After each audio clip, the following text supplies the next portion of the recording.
नमस्कार. पब्लिक पुराणमध्ये आपलं स्वागत. निकाल लागले आहेत आणि महानगरपालिकेचे निकाल लागल्यानंतरच्या घडामोडी आमदारकीच्या वेळेला जशा घडामोडी झाल्या होत्या थेट त्या दिशेने चालू आहेत. निवडून आलेल्या नगरसेवकांनी आपापल्या पक्षांची बाजू मांडायची असं साधारणतः गृहीत धरलं जातं. तसंच ते राहणार आहे का माहीत नाही. ते माहीत नाही. त्याला नियम पण काही फारसे वेगळे नाहीत. नगरसेवक कोणत्याही बाजूनी जाऊ शकतात वगैरे सगळं आहे. आजची या क्षणी आपण जेव्हा हा व्हिडिओ रेकॉर्ड करतोय तेव्हाची खरी कहाणी आहे ती कल्याण डोंबिवली महानगरपालिकेमध्ये भारतीय जनता पक्ष आणि शिवसेनेचा जो काय अगदी आपापसातला काटोकाटचा संघर्ष सुरू होता त्यात मनसेच्या नगरसेवकांनी भारतीय जनता पक्षाच्या पारड्यात आपलं वजन टाकलंय. आत्ताची मोठी बातमी एवढंच मी म्हणतेय कारण कदाचित हे वास्तव पुन्हा बदलूही शकेल. 2 दिवसांनी कोण नगरसेवक कोणाकडे जातील, त्यांनी अशा प्रकारचा गट स्थापन करणं शक्य आहे का, त्याला विभागीय आयुक्त म्हणजे सरकारी पातळीवर मान्यता मिळेल का, सगळे प्रश्न आहेत. पण आत्ताच्या स्थितीतला मुद्दा हाच आहे की जे पक्ष एकमेकांविरुद्ध लढले तेच पक्ष आता केवळ 4 ते 5 दिवसांमध्ये बाजू बदलत आहेत. बाजू जेव्हा बदलली जाते तेव्हा विचारांची गद्दारी होते. त्या विचारांशी झालेल्या गद्दारीचं मोहोळ उठतं, त्याच्यावर चर्चा घडतात आणि मग विरोधक आरोप करतात खोके दिले गेले. 50 खोके एकदम ओके.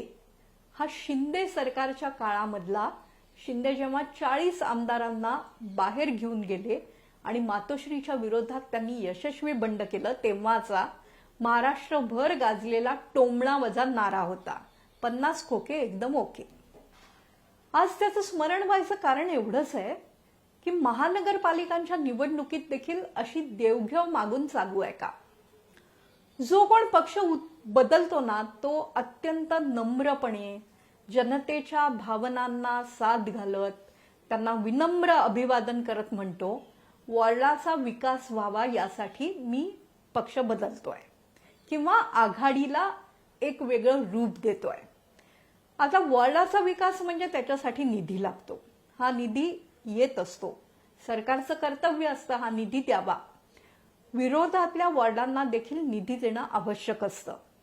तो मुंबईत अमीन पटेल या काँग्रेस आमदाराला वगळता अन्य कोणत्याही विरोधी आमदाराला दिला गेला नाही असंही वृत्त इंडियन एक्सप्रेस नावाच्या एका इंग्रजी दैनिकाने माहितीचा अधिकार वापरून समोर आणलं होतं.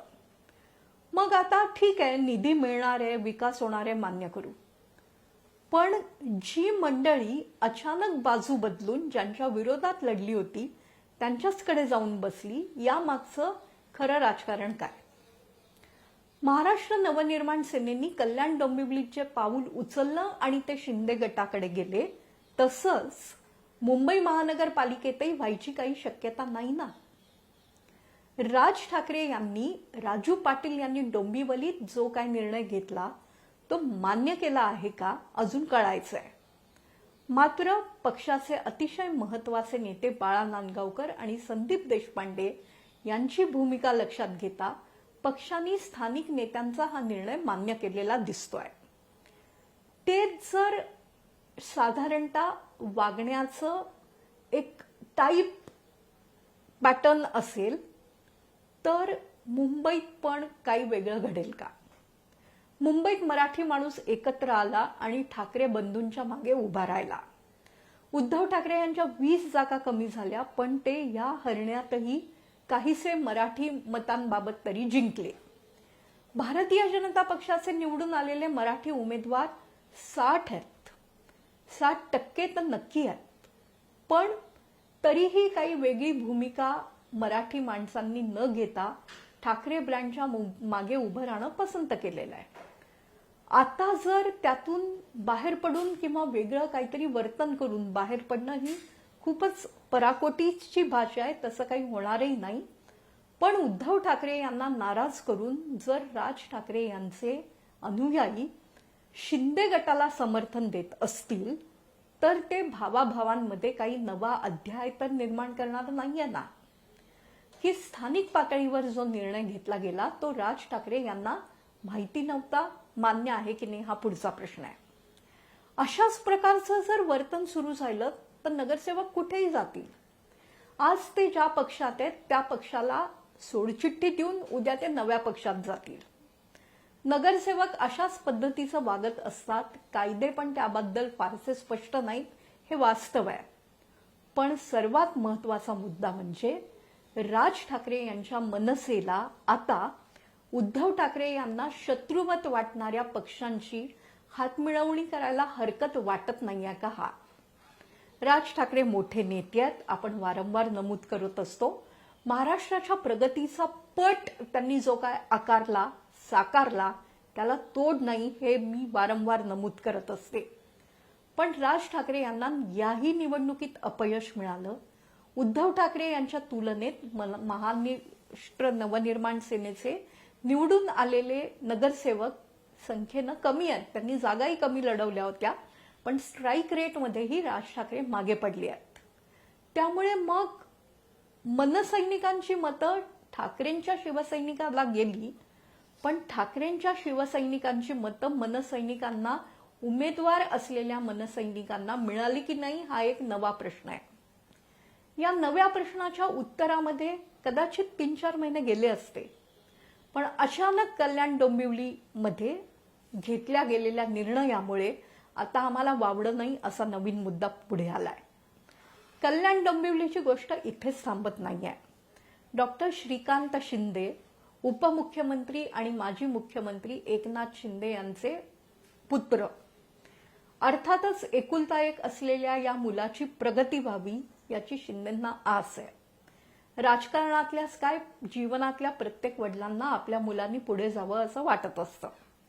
या श्रीकांत शिंदेंना जेव्हा परराष्ट्रात पाठवलं गेलं भारतीय जनता पक्षातर्फे, तेव्हा शिंदे यांना जो अभिमान वाटला तो त्यांनी वेळोवेळी व्यक्त केलाय. पण हे श्रीकांत शिंदे महाराष्ट्रात भारतीय जनता पक्षाच्या तेथील नेत्यांना आवडत नाहीत अशी शंका वारंवार घेतली जाते. ही शंका खरी आहे की नाही आपल्याला माहित नाही, पण भारतीय जनता पक्ष आणि शिवसेना शिंदे गट यांच्या कल्याण डोंबिवलीमधल्या जागांमध्ये फारसं अंतर नसताना महाराष्ट्र नवनिर्माण सेनेची मंडळी आपल्याबरोबर घेऊन एकनाथ शिंदे यांच्या शिवसेनेनं कल्याण डोंबिवलीत स्वतःची बाजू भक्कम करून घेतली आहे. ही बाजू भक्कम करण्याचा फायदा महायुतीलाही होईल हे मान्य आहे. ते एकत्र आलेले आहेत. पण त्यातून काही वेगळ्या स्टोरीज निघतायत का? मुळात नगरसेवक असे उठून जात आहेत ते जनतेला मान्य आहे का? आणि राज ठाकरे यांना हा निर्णय मान्य होता का हा जसा एक प्रश्न आहे, तसाच प्रश्न आहे भारतीय जनता पक्ष आणि शिवसेना शिंदे गटातले संबंध या निमित्ताने आणखीनच ताणले जाणार आहेत का? भारतीय जनता पक्षाच्या काही नेत्यांनी आता शिंदे गटाला दिल्या गेलेल्या जागा त्यांनी योग्य रीतीने लढल्या नाहीत, पराभव त्यामुळे स्वीकारावा लागला असं बोलणं सुरू केलंय. शिंदे गटाचे नेते समाधान सरवणकर यांच्या कुटुंबानं भारतीय जनता पक्षाच्या काही व्यक्तींनी मदत केली नाही असाही एक खळबळजनक आरोप आज केलाय. थोडक्यात पडले आहेत सरवणकर.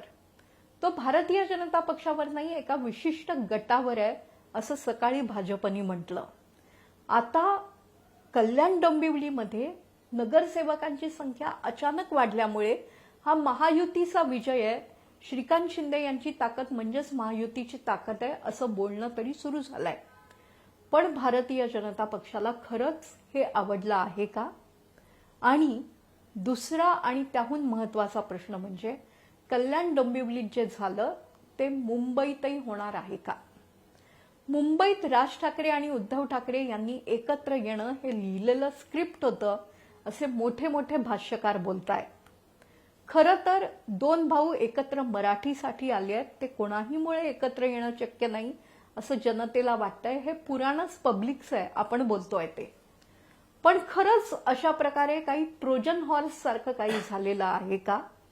कल्याण डोंबिवलीचं रिपिटेशन बाहेर होणार आहे का? त्यामुळे मुंबई महानगरपालिकेची महापौर पदाची निवडणूक अधिकच रंगतदार होणार आहेत का? हे सध्या या क्षणाला पडलेले प्रश्न आहेत. सतत राजकारण बदलत आहे, नगरसेवकांवर धरबंद नाही आहे, आमदार त्यांच्या पक्षाला सोडून बाहेर जातात, त्यांच्या आमदारकीच्या निकालाचा निर्णयाचा फैसला नवं सरकार आलं तरी लागत नाही. अशा परिस्थितीत नगरसेवक गेले तर चूक काय? पण नगरसेवकांना अशा प्रकारे उडदामाजी काळे गोरे म्हणून निवडण्यापेक्षा सबघोडे 12% राजकारणात काही होऊ शकतं असंच म्हणावं लागेल.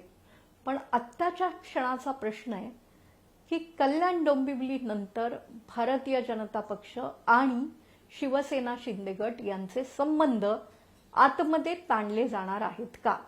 जनतेने कौल दिलेला आहे. जनतेने सांगितलंय की सुशासन आणा, आमचे प्रश्न हाताळा. पण इथे कुरघोडीचं राजकारण सुरू आहे. हे राजकारण असंच सुरू राहील का? येत्या 7-8 दिवसात त्याचे वेगवेगळे प्रयोग पाहायला मिळतील का? बघत राहूया. आपल्या प्रतिक्रिया आम्हाला जरूर कळवा. आम्ही ट्विटर, फेसबुक आणि अर्थातच इंस्टाग्रामवर आहोत. आपल्या प्रतिक्रियांचं स्वागत. पब्लिक आहे, पब्लिक सब जानती है, पण काय काय होतंय ते पण आपणच बघतो. खोक्यांचं हे राजकारण आहे का, की हा झालेला अचानक काही साक्षात्कार आहे? आपल्याला जरूर ऐकायला आवडेल. भेटत राहू, बोलत राहू. सध्या एवढेच.